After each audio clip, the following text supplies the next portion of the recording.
Neat paper leak వ్యవహారంపై ప్రధాని Narendra Modi X వేదికగా తీవ్ర స్థాయిలో స్పందించారు. విద్యార్థుల భవిష్యత్తు కంటే తమకు ఏది ముఖ్యం కాదని, యువత భవిష్యత్తుకే తమ తొలి ప్రాధాన్యమని ఆయన స్పష్టం చేశారు. ఈ ఘటనలో దోషులకు కఠిన శిక్షలు పడేలా చూసేందుకు ఫాస్ట్ ట్రాక్ కోర్టులను ఏర్పాటు చేయనున్నట్లు ప్రధాని ప్రకటించారు. యువత భవిష్యత్తుతో ఆడుకుంటూ వారికి హాని చేస్తున్న పేపర్ లీక్ మాఫియాను, దోషులను విడిచిపెట్టే ప్రసక్తే లేదని హెచ్చరించారు.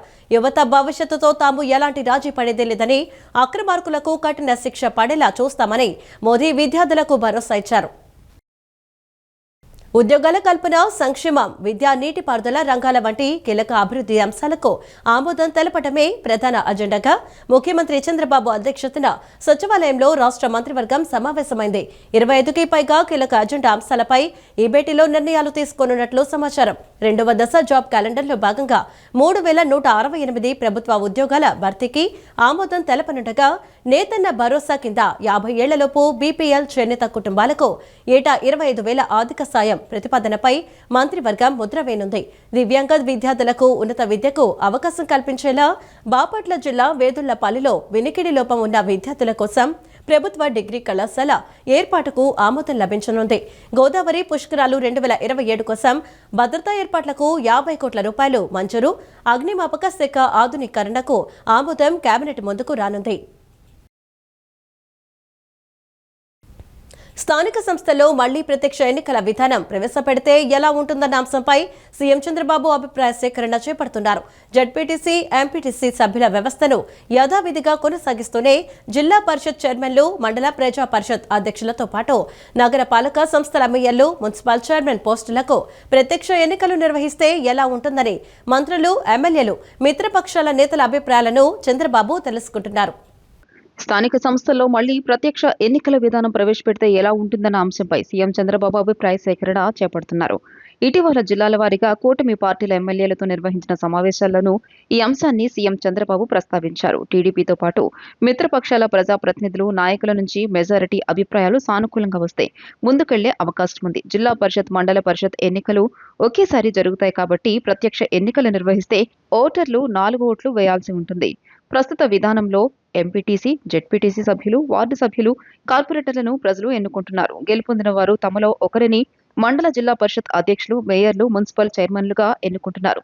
మెజారిటీ సభ్యులు ఉన్న పార్టీ ఈ పదవుల్ని చేజిక్కించుకుంటోంది. ఈ నేపథ్యంలో కొన్ని చోట్ల పదవులు దక్కించుకునేందుకు ఎన్నికైన సభ్యుల్ని ప్రలోభపెట్టడం, ఫిరాయింపులు, అపహరణలు, బెదిరింపులు, దాష్టికాల వంటివి జరుగుతున్నాయి. మరోవైపు సభ్యులు అవిశ్వాసం పెట్టి మేయర్లు, చైర్మన్లను మధ్యలోనే పదవీచ్యుతుల్ని చేసేందుకు ప్రస్తుత విధానంలో అవకాశం ఉంది.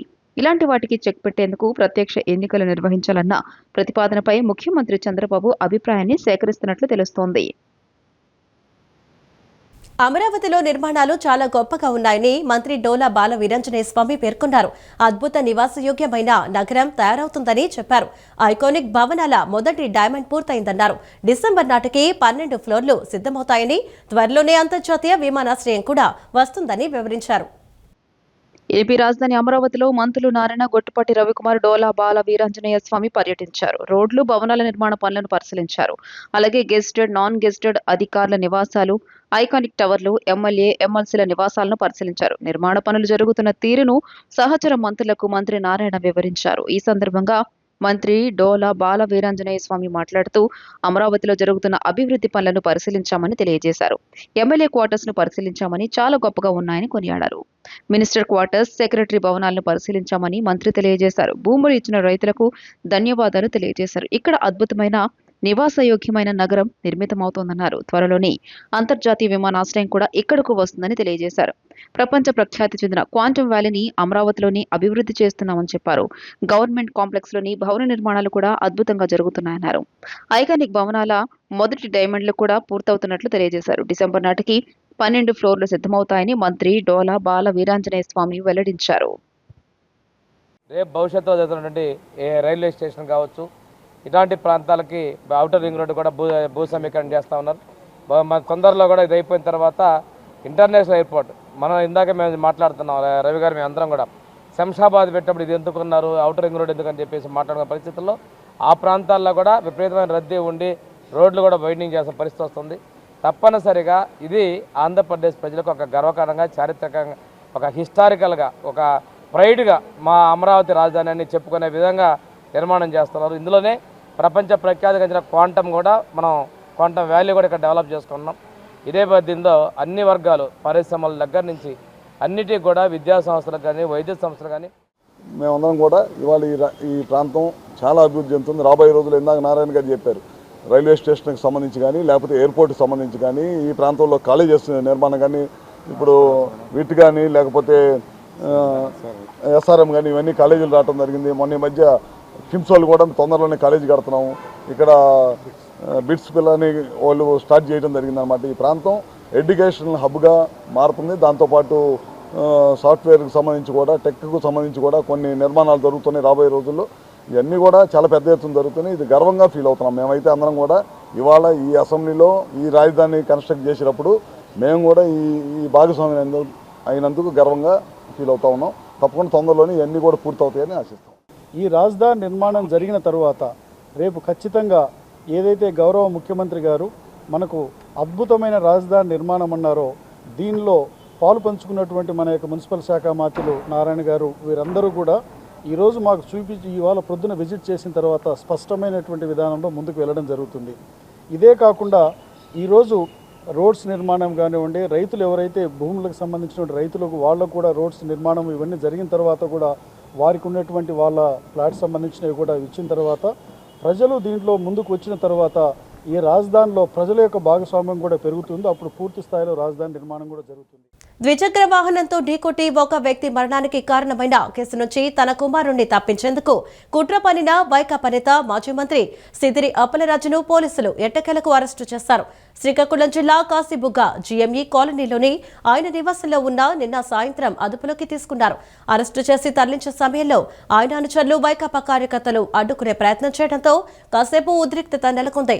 ఆయన్ను పోలీసులు వాహనం ఎక్కించకుండా నిలువరించేందుకు అనుచరులు గంటసేపు ప్రయత్నించారు. దీంతో పోలీసులకు అప్పలరాజు అనుచరులకు మధ్య కొంత తోపులాట జరిగింది. శ్రీకాకుళం జిల్లా కాశీబుగ్గ పిఎస్ లో సిదిరి అప్పలరాజు విచారణ కొనసాగుతోంది. సీదిరి అప్పలరాజు కుమారుడు ఇటీవల ద్విచక్ర వాహనంతో ఢీకొట్టడంతో ఒక వ్యక్తి మరణించాడు. తన కుమారుని కేసు నుంచి తప్పించి ఆ నేరం మోపి మరో కుర్రాన్ని బలి చేసేందుకు మాజీ మంత్రి కుట్ర పన్నినట్లు పోలీసులు నిర్ధారించారు. ఈ కేసులో ఆయనను A3గా చేర్చారు. నిన్న సాయంత్రం 4 గంటల సమయంలో కాశీబుగ్గ జీఎంఈ కాలనీలోని సీదిరి నివాసం వద్ద పెద్ద సంఖ్యలో పోలీసులు మోహరించారు. అరెస్ట్ చేసేందుకు పోలీసులు వచ్చారన్న సమాచారంతో సాయంత్రం 5 గంటలవుతున్నా అప్పలరాజు తలుపులు తెరవలేదు. ఇంట్లోనే ఉండి న్యాయవాదులు, కుటుంబ సభ్యులతో మంతనాలు జరిపారు. అదనపు SP KV Ramana, Srikakulam DSP Vivekananda అక్కడికి చేరుకుని తలుపులు కొట్టి పిలిచి లోపలికి వెళ్లారు. అప్పలరాజును అదుపులోకి తీసుకుని బయటకొచ్చారు. పోలీసుల వాహనంలో రానని, అనుచరులు వాహనంలోనే వస్తానని అప్పలరాజు పట్టుబట్టారు. పోలీసులు ఆయన్ను వాహనంలో ఎక్కించేందుకు ప్రయత్నించగా వైకాపా కార్యకర్తలు ఒక్కసారిగా ఆయనను భుజాలపైకి ఎత్తుకుని హడావిడి చేశారు. వారి భుజాలపై కూర్చుని అప్పలరాజు పిడికిలి బిగించి సంకేతాలిచ్చారు. కార్యకర్తలు ఆయనను భుజాలపై ఎత్తుకుని కారు వద్దకు తెస్తున్నట్లు నటించి ఒక్కసారిగా ఇంట్లోకి తీసుకెళ్లే ప్రయత్నం చేశారు. అప్రమత్తమైన పోలీసులు ఆయన దించి కారులో ఎక్కించారు. ఆయనతో పాటు భార్య శ్రీదేవి, చిన్న కుమారుడు, సోదరుడు త్రినాథరావు, న్యాయవాది కాశీబుగ్గ రూరల్ సిఐ ఆ కారులో ఎక్కారు. ఆ కారును ముందుకు కదలనీయకుండా కార్యకర్తలు మరోసారి అడ్డుగా నిలబడ్డారు. పోలీసులు రోపో పార్టీ సాయంతో కాలనీ నుంచి పాత జాతీయ రహదారిపైకి వాహనాన్ని తీసుకొచ్చారు. అక్కడి నుంచి కాశీబుగ్గ స్టేషన్ కు తరలించే క్రమంలోనూ వైకాపా కార్యకర్తలు వారి వాహనాలతో అనుసరించడంతో ట్రాఫిక్ స్తంభించిపోయింది. సాయంత్రం 7:30 అప్పలరాజును కాశీబుగ్గ స్టేషన్ కు తీసుకొచ్చారు. కూటమి ప్రభుత్వం తప్పుడు కేసులతో అరెస్టులకు పాల్పడుతోందని, పోలీసు అరెస్టులకు భయపడితే లేదని సీదిరి అప్పలరాజు పేర్కొన్నారు. శ్రీకాకుళం జిల్లా కాశీబుగ్గ పిఎస్ లో సీదిరి అప్పలరాజు విచారణ కొనసాగుతోంది. విదేశాల్లో ఉద్యోగాలు ఇస్తామంటూ నిరుద్యోగులను నమ్మించి కోట్ల రూపాయలు వసూలు చేసిన ఫ్లయింగ్ బోర్డర్స్ కన్సల్టెన్సీ నిర్వాహకులైన భార్యాభర్తలను అజిత్ సింగ్ నగర్ పోలీసులు హైదరాబాద్ లో అరెస్టు చేశారు. ఈ నెల 13న అజిత్ సింగ్ నగర్ పోలీస్ స్టేషన్ పరిధిలో ఉంటే షేక్ సలామా అనే యువకుడికి విదేశాల్లో ఉద్యోగం ఇప్పిస్తామంటూ మోసం చేశారు. దీనిపై కేసు నమోదు చేసి దర్యాప్తు చేసిన పోలీసులు నిందితులను అరెస్టు చేసినట్లు విజయవాడ డీసీపీ గుండం రామకృష్ణ తెలిపారు.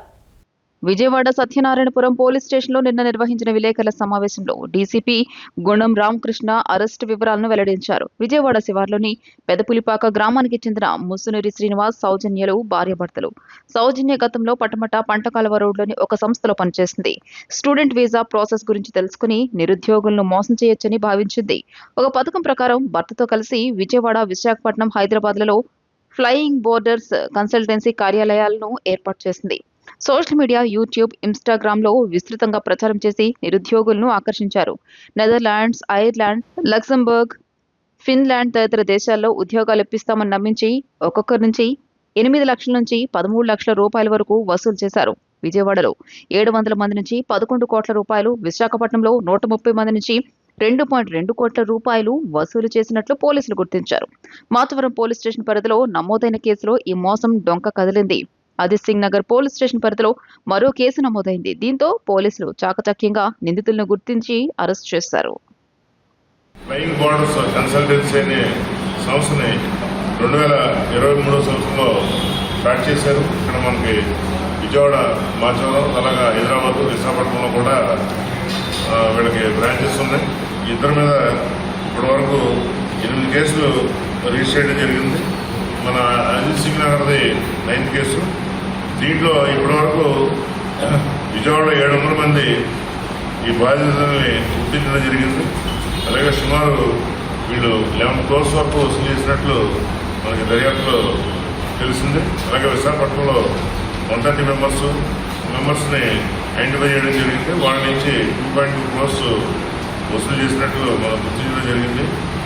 అలాగే హైదరాబాద్ కార్యాలయాన్ని 2400 మంది పైగా సందర్శించినట్లు తేలింది. అక్కడ బాధితుల సంఖ్య మరియు వసూలు చేసిన మొత్తంపై ఇంకా దర్యాప్తు ఈ 2 కేసుల్లో కూడా కొనసాగుతుంది. ఈ ముద్దాయిలు ఈ నిరుద్యోగుల దగ్గర నుంచి ఎంత మొత్తాన్ని వసూలు చేసిందనేది విషయం ఇంకా పూర్తిగా నిర్ధారణ కావాల్సి ఉంది. ఇందులో ఈ కేసులో భాగస్వాములైన ఎవరిని కూడా వదిలిపెట్టేది లేదు.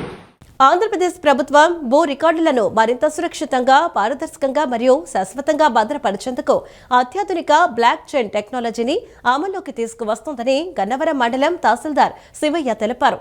ఈ ప్రతిష్టాత్మక కార్యక్రమాన్ని ముఖ్యమంత్రి నారా చంద్రబాబు నాయుడు నేడు ప్రారంభించనున్నారని చెప్పారు. రాష్ట్ర వ్యాప్తంగా కేవలం 7 మండలాలను మాత్రమే ఈ కార్యక్రమం తొలి దశలో ఎంపిక చేయగా గన్నవరం మండలం కూడా ఆ మండలాల్లో చోటు దక్కించుకోవడం మనందరికీ గర్వకారణమన్నారు.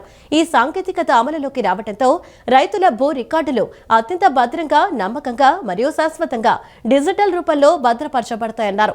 రికార్డులను అక్రమంగా మార్చడం లేదా తారుమారు చేయడం దాదాపు అసాధ్యమవుతుందని, అలాగే ప్రతి మార్పు శాశ్వతంగా నమోదు కావడంతో భూ రికార్డులపై రైతుల హక్కులకు మరింత రక్షణ లభిస్తుందని చెప్పారు. గన్నవరం మండల రైతులు అందరూ ఈ అత్యాధునిక సేవను సద్వినియోగం చేసుకోవాలని కోరారు.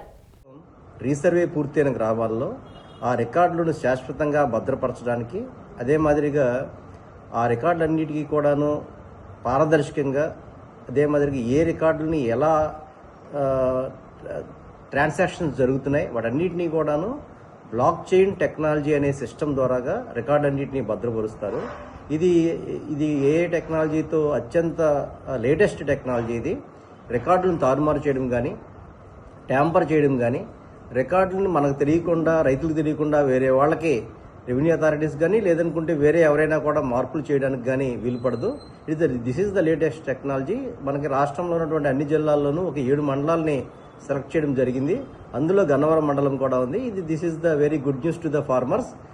గన్నవరం రైతులందరికీ కూడా ఇది శుభవార్త లాంటిది. మనకు దాదాపుగా 16 గ్రామాల్లో రీసర్వే పూర్తయింది.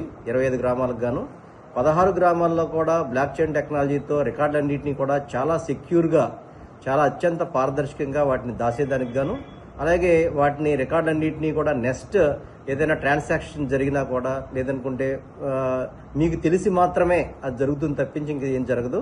వీటన్నిటినీ కూడా ఏ విధంగా రికార్డులు ఒకరి నుంచి ఇంకోళ్ళకి మారాయి అంటే, ఫర్ ఎగ్జాంపుల్ కనుక ఒక రైతు ఒక ఎకరం ఉంది అనుకుంటే అతనికి రీసర్వేలో కనుక ఆ ఎకరం వచ్చి ఉంటే ఒక 50 సెంట్లు వేరే వాళ్ళకి కనుక అమ్ముంటే మీ రికార్డు ఒరిజినల్ యొక్క రీసర్వే రికార్డు ఎకరము, ఆ తర్వాత మీరు ఎవరికి అమ్మారో ఆ 50 సెంట్లు, ఇవన్నీ కూడా బ్లాక్ చైన్ టెక్నాలజీలో పదిలంగా భద్రపరచబడతాయి. ఎప్పుడైనా సరే ఏదైనా వివాదం వచ్చినా కూడా, లేదనుకుంటే ఒరిజినల్ రికార్డ్ ఏంటి, లేదనుకుంటే ఆఫీసుల్లో కానీ బయట కానీ ఎక్కడైనా రికార్డులను తారుమారు చేసినా కూడా ఈ బ్లాక్ చైన్ టెక్నాలజీ వల్ల మనం ఎప్పుడైనా సరే దాంట్లోకి వెళ్ళి ఆ రికార్డులు ఎలా జరిగాయో చూసుకునే అవకాశం ఉంది. This is the great invention to the farmers. అది మనకి రైతుల కోసం ఉపయోగపడే ప్రక్రియ. ఇది ఆంధ్రప్రదేశ్ ప్రభుత్వం ఈ రోజు దాన్ని లాంచ్ చేయబోతా ఉంది. గన్నవరం రైతులందరికీ కూడా శుభవార్తను తెలియజేస్తున్నాను. మీ అందరికి కూడా మీ రికార్డులు చాలా పదిలంగా భద్రపరచబడతాయని తెలియజేస్తూ మీ తహసీల్దార్ గారు. కవులూరు రోడ్డు వెలగలేరు గ్రామంలోని శ్రీ కల్కి శివ ఆలయంలో కొలువయున్న శ్రీ పరంజ్యోతి భగవతి అమ్మవారికి నిన్న భక్తులు ఘనంగా ఆషాఢం సారెను సమర్పించారు. ఆలయంలో కొలువున్న శ్రీచక్ర అమ్మవారికి లలిత సహస్రనామ స్తోత్రాలతో 9 రకాల పుష్పాలతో అర్చన చేసి పూర్ణాల కుంభం మహా నివేదన చేశారు. ఆలయ ధ్యాన మందిరంలో కొలువున్న శ్రీ అమ్మ భగవానులకు మహామంగళహారతులు ఇచ్చారు. కవలూరు రోడ్డు వెలగలేరు గ్రామంలోని శ్రీ కల్కి సేవ ఆలయంలో కొలువై ఉన్న శ్రీ పరంజ్యోతి భగవతి అమ్మవారికి నిన్న భక్తులు ఘనంగా ఆషాఢం సారెను సమర్పించారు. వెలగలేరు, వెల్లటూరు, కొత్తూరు, తాడేపల్లి, జక్కంపూడి, షాబాదు, కవలూరు మొదలగు 17 గ్రామాల నుండి మరియు విజయవాడ నుండి వందలాదిగా భక్తులు భక్తి శ్రద్ధలతో ఆనందోత్సాహంతో అమ్మవారికి ఘనంగా సారె సమర్పించారు. అమ్మవారికి సారె సమర్పించడం ద్వారా గ్రామాలలో కరువు కాటకాలు నశించి సుభిక్షత కలుగుతుందని, మంగళం జరుగుతోందని భక్తుల విశ్వాసం. అనంతరం ఆలయంలో కొలువున్న శ్రీ చక్ర అమ్మవారికి లలితా సహస్రనామ స్తోత్రాలతో 9 రకాల పుష్పాలతో అర్చన చేసి పూర్ణాల కుంభము మహానివేదన చేశారు. ఆలయ ధ్యాన మందిరంలో కొలువున్న శ్రీ అమ్మ భగవానులకు మహామంగళ హారతులు ఇచ్చారు. వచ్చిన భక్తులందరికీ అన్నప్రసాద వితరణ చేశారు. ఆషాఢ మాసం సందర్భంగా శ్రీ పరంజ్యోతి భగవతి శాకంబరి అలంకారంలో భక్తులకు దర్శనమిచ్చారు. ప్రతి ఏటా ఆషాఢ మాసంలో శ్రీ పరంజ్యోతి భగవతి అమ్మవారికి ఆషాఢం సారే సమర్పించడం ఆనవాయితీగా వస్తుందని శ్రీ అచ్యుత దాసాజీ పేర్కొన్నారు. ఆషాఢ మాసంలో 4 మంగళవారాలు అమ్మవారికి ఘనంగా సారే సమర్పిస్తారని తెలియజేశారు. విజయవాడ కానూరు తులసి నగర్లో ఏర్పాటు చేసిన Shangrila institute of hotel and business management నూతన క్యాంపస్ను స్వతంత్ర కార్పొరేషన్ చైర్మన్ కొమ్మారెడ్డి పట్టాభిరామ్ ప్రారంభించారు. 100% ప్లేస్మెంట్స్తో ప్రతి సంవత్సరం విద్యార్థుల సంఖ్యను పెంచుకుంటూ నూతన భవనంలోకి ఇన్స్టిట్యూట్ రావడం చాలా ఆనందంగా ఉందన్నారు. విద్యార్థులకు బోధించేందుకు మంచి మౌలిక సదుపాయాలు కల్పించాలన్నారు. రాబోయే రోజుల్లో ఇన్స్టిట్యూట్ మరింత అభివృద్ధి చెందాలని ఆకాంక్షించారు. Shangrila institute of hotel and business management నూతన క్యాంపస్ను విజయవాడ కానూరు తులసినగర్లో ఏర్పాటు చేశారు. ఈ నూతన క్యాంపస్ను Swachh Andhra corporation chairman Kommareddy Pattabhiram ribbon cut చేసి జ్యోతి ప్రజ్వలన చేసి ప్రారంభించారు. అనంతరం క్యాంపస్లో ఉన్న సదుపాయాలను పరిశీలించారు. ఈ సందర్భంగా ఆయన మాట్లాడుతూ నిర్వాహకులు విదేశాల్లో అనేక సంవత్సరాల అనుభవం గడించి ఇక్కడ షాంగ్రిలా ఇన్స్టిట్యూట్ను ఏర్పాటు చేసి అనతి కాలంలోని మంచి పేరును సంపాదించుకున్నారని అన్నారు. 100% ప్లేస్మెంట్స్తో ప్రతి సంవత్సరం విద్యార్థుల సంఖ్యను పెంచుకుంటూ నూతన భవనంలోకి ఇన్స్టిట్యూట్ రావడం చాలా ఆనందంగా ఉందన్నారు. విద్యార్థులకు బోధించేందుకు మంచి మౌలిక సదుపాయాలు కల్పించాలన్నారు. విద్యార్థులకు అన్ని రకాలుగా ప్రాక్టికల్ ట్రైనింగ్ కావాల్సిన ఇన్ఫ్రాస్ట్రక్చర్ ఏర్పాటు చేసి బిజినెస్ మేనేజ్మెంట్, హోటల్ మేనేజ్మెంట్ కోర్సులో నిష్ణాతులు అయ్యే విధంగా సదుపాయాలు కల్పించారన్నారు. షాంగ్రిలా ఇన్స్టిట్యూట్లో చేరిన విద్యార్థులకు మంచి భవిష్యత్తు ఉంటుందని, రాబోయే రోజుల్లో ఇన్స్టిట్యూట్ మరింత అభివృద్ధి చెంది మరింత మంది విద్యార్థులకు మంచి విద్యా బోధన చేసి ఉత్తమమైన ప్లేస్మెంట్స్ కల్పించి వారి భవిష్యత్తును తీర్చిదిద్దాలని ఆకాంక్షించారు. Shangrila institute of hotel and business management chairman and founder Vikram Tamera మాట్లాడుతూ 2017లో ఒక చిన్న కాలేజీగా ఈ ఇన్స్టిట్యూట్ను ప్రారంభించామని, నేడు విజయవాడలోనే one of the best hotel business మేనేజ్మెంట్గా ఎదగడం చాలా సంతోషంగా ఉందన్నారు. తన దగ్గర చదువుతున్న విద్యార్థులు కానీ, చదివిన విద్యార్థులు కానీ, వాళ్ళ తల్లిదండ్రులు కానీ మా మీద చూపిస్తున్న ప్రేమ, అభిమానం వెలకట్టలేనిదన్నారు. రాబోయే కాలంలో ఏషియాలోనే one of the best hotel and business మేనేజ్మెంట్గా షాంగ్రిలా ఎదుగుతుందని ఆశాభావం వ్యక్తం చేశారు. ఈ ఇన్స్టిట్యూట్లో ఉన్నటువంటి అన్ని విభాగాలు కూడా పరిశీలించడం జరిగింది. అన్నీ చక్కగా క్లాస్ రూమ్స్ కానివ్వండి, ట్రైనింగ్ రెస్టారెంట్ కానివ్వండి, కిచెన్స్ కానివ్వండి, ఇవన్నీ కూడా మంచి ఇన్ఫ్రాస్ట్రక్చర్ ఇక్కడ క్రియేట్ చేశారు. విద్యార్థులకి అన్ని రకాలుగా ఉపయోగపడేటటువంటి ప్రాక్టికల్ ట్రైనింగ్ అందించడానికి కావాల్సినటువంటి ఇన్ఫ్రాస్ట్రక్చర్ మొత్తం కూడా ఎక్కడా కాంప్రమైజ్ కాకుండా క్రియేట్ చేసి మరి విద్యార్థులకి బిజినెస్ అడ్మినిస్ట్రేషన్లో కానివ్వండి, హోటల్ మేనేజ్మెంట్లో కానివ్వండి, ఆ కోర్సెస్లో వారు నిష్ణాతులుగా మారే విధంగా అన్ని సౌకర్యాలు ఇక్కడ కల్పించడం అనేది చాలా అభినందించదగ్గ విషయం. మరి నిర్వాహకులు, యాజమాన్యం మొత్తానికి కూడా నా హృదయపూర్వక అభినందనలు, శుభాకాంక్షలు తెలియజేస్తూ షాంగ్రిలా ఇన్స్టిట్యూట్లో జాయిన్ అయినటువంటి విద్యార్థులకు కూడా మంచి భవిష్యత్తు ఉంటుందన్న పూర్తి నమ్మకం నాకుంది. ఇదే విధంగా ఈ ఇన్స్టిట్యూట్ ఇంకా రాబోయే సంవత్సరాల్లో మరింత అభివృద్ధి చెంది మరింత మంది విద్యార్థులకి మంచి విద్యాబోధనను అందించి వారికి ఉత్తమమైనటువంటి ప్లేస్మెంట్స్ అందించి వారి భవిష్యత్తుని తీర్చిదిద్దాలని ఆకాంక్షిస్తూ మరొకసారి హృదయపూర్వకంగా యాజమాన్యానికి నా అభినందనలు, కృతజ్ఞతలు తెలియజేస్తాను. మా దగ్గర చదువుకున్న విద్యార్థులు కానీ, చదువుతున్న విద్యార్థులు కానీ, వారి యొక్క తల్లిదండ్రులు వాళ్ళు మా మీద చూపెట్టిన ప్రేమ, అనుభూతి, విశ్వాసం కానీ ఇవన్నీ కులమానం లేనివంటి. వీళ్ళు ఇంతటి సపోర్ట్ ఇవ్వడం వల్ల మేము ఇంత దూరం వచ్చాము. సో ఫ్యూచర్లో కూడా ఇంకా ఎన్నో అద్భుతాలతో సౌత్ ఇండియాలోనే one of the best hotel and business management కాలేజ్గా షాంగ్రిలా ఎదుగుతుందని మనస్ఫూర్తిగా కోరుకుంటున్నాను. Thank you so much for everyone. My special thanks to Pattabhiram గారు. తను ఎంతో బిజీ స్కెడ్యూల్లో ఉన్నప్పటికీ కూడా కాలేజీకి వచ్చి పిల్లలతో ఇంటరాక్ట్ చేసి ఇన్ఫ్రాస్ట్రక్చర్ గురించి వాళ్ళకి ఎక్స్ప్లెయిన్ చేసినందుకు తనకు నా మనస్ఫూర్తి కృతజ్ఞతలు. Thank you. వావ్, 5,000 పెట్టుబడితో 50,000 లాభం. 10,000 రూపాయల పెట్టుబడి పెట్టండి, నెల రోజుల్లో దాదాపు 10 రెట్లు ఆదాయం పొందండి. ఇంకా పెడితే మరింత లాభం మీ సొంతం. సామాజిక మాధ్యమాల్లో వచ్చే ఈ తరహా ప్రకటనలకు ఆకర్షితులైతే మోసపోతారని విజయవాడ కాకి స్టూడియో పోలీసులు హెచ్చరిస్తున్నారు. దీనిపై వీడియో విడుదల చేస్తారు. శేఖర్ అనే వ్యక్తి 5,000 రూపాయలు పెట్టుబడి పెట్టి మోసపోతాడు. సైబర్ చిట్టి అలా చేయవద్దని హెచ్చరిస్తుంది. అప్పటికే డబ్బులన్నీ పోతాయి. మొదట చిన్న లాభాలు ఇచ్చి ఆపై పెద్ద మొత్తంలో పెట్టుబడులు పెట్టిస్తారని, తర్వాత మొత్తం దోచేస్తారని వివరిస్తుంది.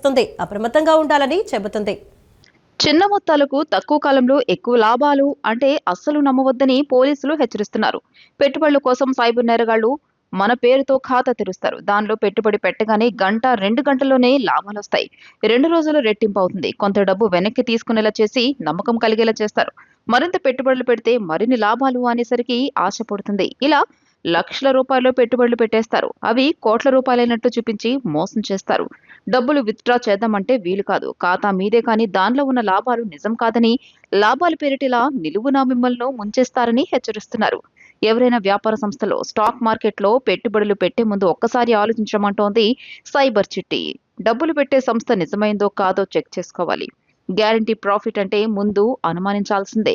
నిజమైన ఏ పెట్టుబడి సంస్థ ముందుగా లాభాల గ్యారంటీ ఇవ్వదని మోసం చేయాలనుకునే వారే ఇలా చెబుతారని ఆశ చూపించి దోచేస్తారని హెచ్చరిస్తోంది. పెట్టుబడులు పెట్టి మోసపోవద్దు. ఈ వార్తలు ఇంతటితో సమాప్తం. నమస్కారం.